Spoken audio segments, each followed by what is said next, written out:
আমার আল্লাহ কোরআনে বলেছেন, তোমরা যদি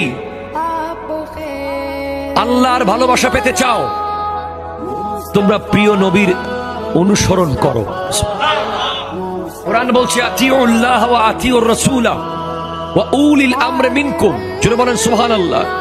কোরআন বলছে মা আতাকুমুর রাসূলু ফাখুযুহু ওয়া মা নাহাকুম আনহু ফান্তাহু। নবী যা নিয়ে এসেছেন তা তোমরা মজবুত করে ধরো। একটু জোরে বলেন না সুবহানাল্লাহ।